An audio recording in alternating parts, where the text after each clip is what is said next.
बड़ी समस्या बनाती जा रही है, ये एसएससी बच्चों के लिए घातक होते जा रही है। आज की वीडियो में हम बात करेंगे कि प्रॉब्लम थी क्या, सॉल्यूशन क्या किया, अब सॉल्यूशन और भी बड़ी समस्या बन गया। बैंक प्राइवेट हो रहे हैं, रेलवे का एग्जाम अब तक नहीं हुआ, बच्चा आखिर जाए तो जाए कहां, वो एसएससी की तैयारी करता है। कुछ साल पहले आपको पता होगा कि एसएससी के अंदर क्या होता था, अलग अलग शिफ्ट में एग्जाम होता है। पहली बात तो ये हमारे सिस्टम की विफलता है कि हम 10, 20, 50 लाख बच्चों का एग्जाम एक साथ नहीं करा पाते। कोई बात नहीं, प्रॉब्लम आई कि भाई किसी बच्चे की शिफ्ट का एग्जाम आसान हो जाता है, किसी का मुश्किल हो जाता है, तो इसका समाधान निकालिए। इसका समाधान निकला नॉर्मलाइजेशन। नॉर्मलाइजेशन आने के बाद पिछले 1 साल से बच्चे इस कदर परेशान हैं कि इस बार 2019 के मेंस रिजल्ट में तो हद ही हो गई, जब जिस बच्चे के नंबर 175 थे और उन नंबर्स को कितना कर दिया गया, 118 कर दिया गया। जिस बच्चे के नंबर 170 थे उसको 92 कर दिया गया, जिसके 150 नंबर थे उसको -8 कर दिया गया। कैसा नॉर्मलाइजेशन है भाई। अब लोगों का यह कहना है कि पहले हम नॉर्मलाइजेशन की डिमांड कर रहे थे, अब नॉर्मलाइजेशन आ गया तो इसमें भी आपत्ति है। भैया संविधान 1935 से लिखना शुरू हुआ था और 50 में फाइनल भी हो गया था, आसपास अंबेडकर साहब ने लिखा था। उसके बाद कितनी बार हमने संविधान में अमेंडमेंट नहीं किए, कॉन्स्टिट्यूशन की बात कर रहा हूं। जब जरूरत पड़ी कि ये आर्टिकल ठीक नहीं लिखा गया उस वक्त तो बदलने की जरूरत है।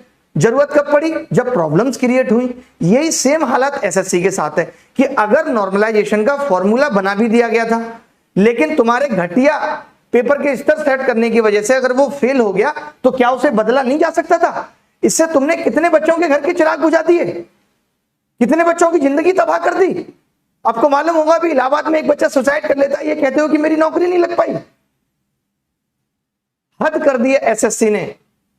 पहले रिजल्ट एग्जाम कराओ, इसके लिए चिल्लाओ। भाई एग्जाम क्यों नहीं हो रहा, एग्जाम क्यों नहीं हो रहा। एग्जाम हो जाए तो रिजल्ट निकालो, इसके लिए चिल्लाओ। रिजल्ट आ जाए तो अब नॉर्मलाइजेशन, क्योंकि पेपर का स्तर ठीक नहीं है। अब पेपर का स्तर भी बच्चा ठीक कर दे आपका। आप इतनी बड़ी संस्था चला रहे हो, फ्री में तो आप पेपर ले नहीं रहे, हर बच्चे से 100-100, 200 रुपए ले रहे हो, उसके बावजूद आप पेपर का एक स्तर ठीक नहीं रख पाते। सर मानी चाहिए एसएससी और एसएससी के चेयरमैन को, लानत है। कभी तुम यूएफएम, कभी नॉर्मलाइजेशन, इसी तरीके से बच्चों का सालों साल तुम जिंदगी बर्बाद कर रहे हो। एग्जाम के पैटर्न को भी तुम ठीक तरीके से डिसाइड नहीं कर पा रहे।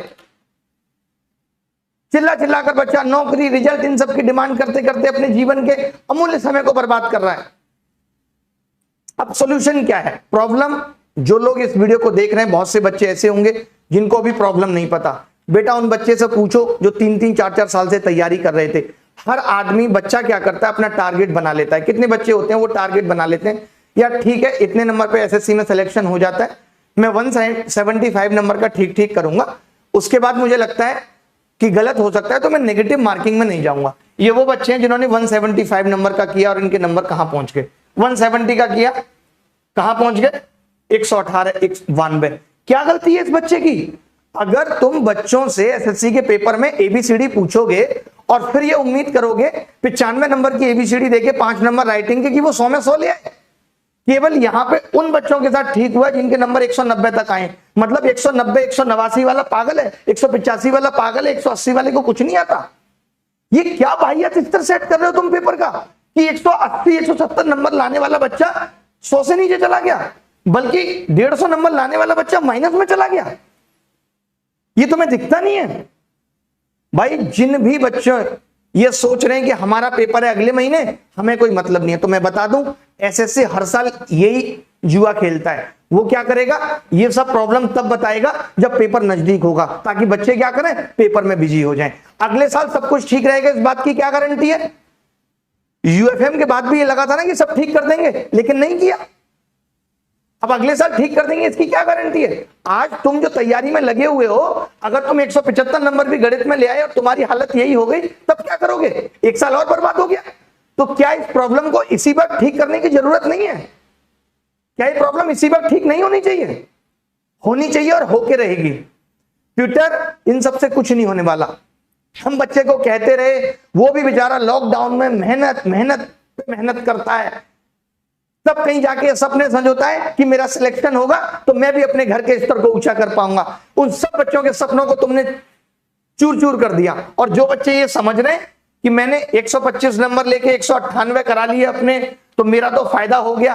तो इतने लालची मत बनो, आगे आने वाले टाइम में तुम्हारे भाई के लिए भी समस्या आएगी। और मैं ये नहीं कह रहा कि जिन बच्चों को सिलेक्शन ले लिया उनको बाहर कर दो, वैकेंसी वेटिंग लिस्ट के लिए चिल्लाते चिल्लाते मर गए कि वेटिंग लिस्ट निकालो, वेटिंग लिस्ट निकालो। हर बार बच्चा पेपर दे रहा है, हर बार बच्चा पेपर दे रहा है। ऐसा किसी एग्जाम में नहीं होता। आईएएस के एग्जाम में भी अगर आप प्रॉपर आईएएस बन जाते हो तो आप दोबारा नहीं दे सकते, बट अगर आप यहां एक रैंक भी ले आओ फिर भी आप दोबारा पेपर दे सकते हो और दूसरे बच्चे की सीट खराब कर सकते हो। बट वेटिंग लिस्ट का कोई प्रावधान नहीं आया, जबकि लोगों ने 5-5 बार सिलेक्शन लिया, 6-6 बार सिलेक्शन लिया, उसके बावजूद भी जॉब नहीं की, उसके बावजूद भी एसएससी के कान पे जू नहीं रहेगी कि हमें वेटिंग लिस्ट निकालनी चाहिए, क्योंकि ये बचना चाहते हैं। ये आज के डिजिटल दौर में भी बचना चाहते हैं, काम से आलसी हो गए, चोर हो गए। सरकार का ध्यान इन चीजों पे है नहीं, इसीलिए ये खुल के जिंदगी जी रहे हैं, बट अब जीने नहीं देंगे। जिन बच्चों के साथ भी ये प्रॉब्लम हुई है, कम से कम मैं मान के चलता हूं कि 5-7 हजार बच्चे तो ऐसे होंगे जो इस समस्या से जूझ रहे होंगे। सोचिए आप, जो बच्चा 100 नंबर लेके आया रॉ स्कोर, उसके -240 नंबर है। लोगों को दूसरे देश में पता चले कि भारत में यह स्थिति है शिक्षा की, तो क्या लोग सोचेंगे? अब हमारी देश की इमेज की बात नहीं है, अब किसी को नहीं दिख रहा। 2 चीजें हम लोग करेंगे। एक तो ये कि कल हम 11 बजे ट्विटर पे कैंपेन करेंगे, एसएससी होश में आओ। बहुत तगड़े लेवल पे करेंगे। अगर एसएससी इसके बाद कोई शाम तक नोटिस निकालती है तो ठीक है, वरना जो बच्चे इससे जूझ रहे हैं, जो इस समस्या से जूझ रहे हैं, उनको ही आगे आना पड़ेगा, क्योंकि अगले साल भी आपके साथ ऐसा ही कुछ होगा। एसएससी को तो नए नए तरीके निकालने हैं कि कैसे उसको बाहर करना है और अपने बंदों को अंदर लेना है। महा करप्टेड संस्था ये हो चुकी है। इसने ऐसे ऐसे टेक्निकल तरीके, इन्हीं सब चीजों पे दिमाग लगाया है कि कैसे हम अपने बंदों को लें और कैसे पढ़े लिखे लोगों को बाहर करें। ये एक तरीका अपना लेते हैं कि जिन बच्चों का भी प्री में अच्छा स्कोर है, आपको मैं बता दूं, इनका तरीका यह है कि जिन बच्चों का भी प्री में अच्छा स्कोर है उनको 18 नवंबर में डाल दो। अब उनको 18 नवंबर में डाल दोगे तो वो सब वैसे ही नीचे आ जाएंगे और वो सब बाहर हो जाएंगे। तो ये जिसको चाहेंगे उसको अंदर कर लेंगे। ऐसी कुछ हरकत कर रही है। आप बताओ, क्या आपको इनकी मंशा ठीक लग रही है कि एक शिफ्ट इतनी सरल और एक शिफ्ट ऐसी? ये भी खैर बहुत अच्छी शिफ्ट नहीं थी मैं कहूंगा, बट ये इतनी ज्यादा सरल थी जिसने बच्चे को 100 नंबर वाले को -240 पे लाके खड़ा कर दिया। एसएससी को ये तत्काल प्रभाव से ठीक करना होगा और करना पड़ेगा। तो कल हम एक ट्विटर कैंपेन चला रहे हैं 11 बजे। दूसरी सुन लीजिए, हम इस बार सुप्रीम कोर्ट, हाई कोर्ट, हर तक जाएंगे। बड़े से बड़ा अच्छा वकील हायर करेंगे। हम अपने देश की न्याय व्यवस्था पे भी यकीन रखते हैं कि हम उसके थ्रू भी जाएंगे और बच्चों को जितनी भी फंडिंग की जरूरत होगी, हमारा एनजीओ आपको मदद करेगा। जो भी फंडिंग की जरूरत होगी, और जरूरत होगी तो बाकी बच्चों से भी लेंगे, बट इस चीज के खिलाफ लड़ेंगे। तीसरी चीज, अगर आप चाहते हो कि तत्काल प्रभाव से एसएससी को इस पे रोक लगानी चाहिए, तो जो भी बच्चे इस समस्या से प्रभावित है, मैं कहूंगा कि वो एसएससी ऑफिस जाके इस चीज पे बात करें। बिना इसके कुछ नहीं होगा। आप एक यूनिटी बनाएं। यूनिटी बनाने के लिए मैंने एक ग्रुप क्रिएट कराया, नॉर्मलाइजेशन इशू। उस ग्रुप में जाके बात करो। कई लोग हैं जो इस चीज को हैंडल कर रहे हैं, कई लोग हैं जिन्होंने कोर्ट में इस चीज को डाल भी दिया है, लेकिन कब तक कोर्ट सोल्यूशन देगा, नहीं देगा, एसएससी तो आगे चलता रहेगा। 2017 आपको मैं बता दूं, ये सारी चीजें 2017 से चल रही हैं। 17 वाला सीबीआई तक भी केस पहुंच गया, लेकिन कुछ नहीं हुआ। नहीं हुआ ना, बाद में ये हो गया कि जिन बच्चों को नौकरी लग गई जाने दो। ऐसे ही कोर्ट इसको भी घसीट देगा और लास्ट में आपके हाथ कुछ नहीं लगेगा। पैसा भी खर्च करोगे, पैसा तो चलो हम लोग हैं देने के लिए, और उसके अलावा अपना समय भी गवाओगे, कुछ नहीं मिलेगा। इन प्रॉब्लम्स को सॉल्व करना ही पड़ेगा, इनका इलाज ढूंढना ही पड़ेगा जब तक ये लोग होश में नहीं आएंगे। ये भी आराम से क्या कर लिया हमने खुराना का? आप बताओ क्या कर लिया हमने खुराना का? उसने माना ही नहीं नकल हुई, और 2017 का भी कुछ नहीं हुआ। 18 में भी आप चिल्लाते रहे कि नॉर्मलाइजेशन गलत है, गलत है। अब जब आपके नंबर माइनस में आ गए तो आपको पता चल गया कि प्रॉब्लम्स वाकई बड़ी है। कैसे माइनस में स्कोर हो सकता है? बाहर में जाए ऐसा नॉर्मलाइजेशन। नहीं चाहिए हमें नॉर्मलाइजेशन। तुम पेपर का स्तर ठीक नहीं कर सकते। तो मैंने 3 चीजें बताई। कल हम ट्विटर पे तो सिर्फ इसलिए करेंगे ताकि लोगों को पता लग जाए कि वाकई में कुछ प्रॉब्लम बड़ी हुई है। एसएससी होश में आओ। मैं बाकी शिक्षकों से भी ये कहूंगा कि वो भी इस पे ट्वीट करें, सबसे रिक्वेस्ट करूंगा। ये तो हम इसलिए चला रहे हैं, बस इससे होना कुछ नहीं है, ताकि मीडिया चैनल बाकी लोगों को भी पता चले कि कितनी बुरी स्थिति से बच्चा गुजर रहा है। ठीक है। दूसरी चीज, हम कोर्ट के थ्रू जा ही रहे, जल्दी से जल्दी कोशिश करेंगे कि इसके रिजल्ट पे भी रोक लगे। हम तो एसएससी को सीधा कह रहे हैं, अब आपने गलती कर दी। आपके पास 15,000 वैकेंसी है, आप 5,000 यहां से उठा लो, आप 5,000 यहां से उठा लो, आप 5,000 यहां से उठा लो, बात खत्म।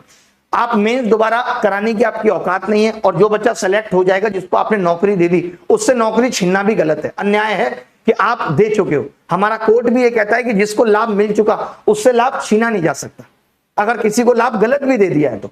अगर आपने गलत भी दे दिया है, मैं इन बच्चों से किसी भी चीज को छीनने की बात नहीं कर रहा, बट इन बच्चों के साथ हुए अन्याय के खिलाफ मैं आवाज उठाना चाहता हूं कि इनके लिए आपके पास क्या सॉल्यूशन है, वो हमें बताए एसएससी। दोबारा करा लो इन बच्चों का मेंस, खाली 18 नवंबर वाला का दोबारा करा लो, एडजस्ट करो, वैकेंसी बढ़वाओ, जो करना है करो, लेकिन इसका सॉल्यूशन चाहिए। तो जो बच्चे उस ग्रुप में बात हो जाएगी, मैं भी देखता रहूंगा क्या बात हो रही है। तो एक बार एसएससी ऑफिस जाके आगे आने वाले 3 या 4 दिनों के अंदर ये प्लान कर लो कि एसएससी ऑफिस लोधी रोड, जैसे 2017 में गए थे वैसे भी अब जाने की नौबत आ गई है, वहां जाके बैठो, बात करो कि चेयरमैन बात करे और बताए कि उसने ये दगाबाजी क्यों की है। हद कर दी यार, ये पढ़े लिखे लोग हैं, इनको शर्म आनी चाहिए। ये भी उस दौर से गुजरे होंगे, जो भी चेयरमैन होगा, आईएएस बना होगा या जो भी बना होगा, ये भी उस दौर से गुजरे होंगे जहां एक घर में एक नौकरी के कितने मायने हैं, सब कुछ टूट जाता है, सब कुछ बिखर जाता है। एक नौकरी न मिलने से जो बच्चा 3-3, 4-4 साल से तैयारी कर रहा है, समझो उस दर्द को। ऐसे ही लोग बुढ़ापे में, इन्हीं को आप सुनते हैं ना, बहुत कैंसर हो गया, निकल गए जीवन से, ऐसे लोगों की बददुआ ले लेके भी शर्म आनी चाहिए। ये सच में जानबूझ के की गई साजिश है, मैं ये नहीं मानता कि ये अनजाने में हुई है। अगर ये अनजाने में हुई तो आप बताते, आपको दिखा तो होगा ना, जब ये स्कोर माइनस में पहुंचा होगा बच्चों का तो आपको दिखा होगा। आपने की कोई टिप्पणी इस पे? आपने क्या किया, 1 साल बाद, 1 महीने बाद पेपर की डेट दे दी ताकि बच्चा इसमें एंगेज हो जाए, उसको लगता है यार अब पेपर है, अब मैं क्या करूं। लेकिन करना पड़ेगा, आज नहीं कल नहीं, आप भी फंसोगे इस ट्रैप में। मेरा कुछ नहीं है, मैं तो नौकरी की नहीं, नाम मुझे चाहिए, मैं तो सिर्फ आपके साथ खड़ा हूं। फाइनेंशियली आपको मदद चाहिए कोर्ट में तो मैं खड़ा हूं, आपको किसी भी तरीके से मदद चाहिए, आपको न्यूज चैनल के माध्यम से अपनी बात पहुंचवानी है। यूट्यूब पे अब बहुत सारे बच्चे अलग अलग जगह से हैं, वो आपस में नहीं मिल सकते, तो मेरा काम यह है कि मैं आपस में आप सबको जोड़ दूं। तो इसीलिए मैंने टेलीग्राम चैनल का जो लिंक दिया है ग्रुप का, उसके थ्रू आप सब जुड़ जाओ, उसमें कॉन्टेक्ट्स आपको प्रोवाइड कर दिए जाएंगे, उन बच्चों से बात करो, ठीक है। और क्या हो सकता है इसमें, 3 चीजें मैंने बताई। कल हम एक ट्विटर कैंपेन, उसके बाद एसएससी ऑफिस पे जाके मिलना, और कोर्ट केस तो कर ही नहीं तो एक केस सीधा चेयरमैन साहब के लिए भी कर दो। जितने भी बच्चे, जिस घर में भी बच्चे ने आत्महत्या की, मैं तो कहूंगा उसके घर वाले इन एसएससी और इन सब के खिलाफ भी एफआईआर करें, तभी कुछ बात बनेगी। ये होश में आएंगे नहीं, ये लोगों का जीवन लील रहा है, जीवन सटक जा रहा है ये लोगों का। देखते हैं इसमें क्या होगा, लेकिन होप फॉर द बेस्ट। 100% मैं कहता हूं कि हम इस जंग को जीत के रहेंगे। यूएफएम पे भी हमने जीता था, इस पे भी हम जीतेंगे। प्रॉब्लम छोटी नहीं है, बहुत बड़ी है, बहुत बच्चों के जीवन को इसने प्रभावित किया है। धन्यवाद, thank you very much, bye.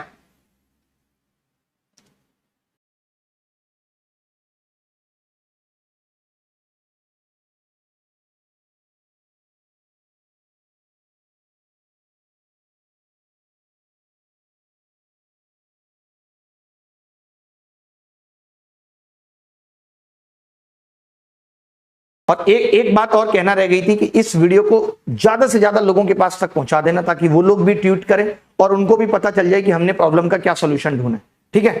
Court case से लेके हर चीज हम करेंगे, ठीक है। चलिए, थैंक यू वेरी मच, धन्यवाद।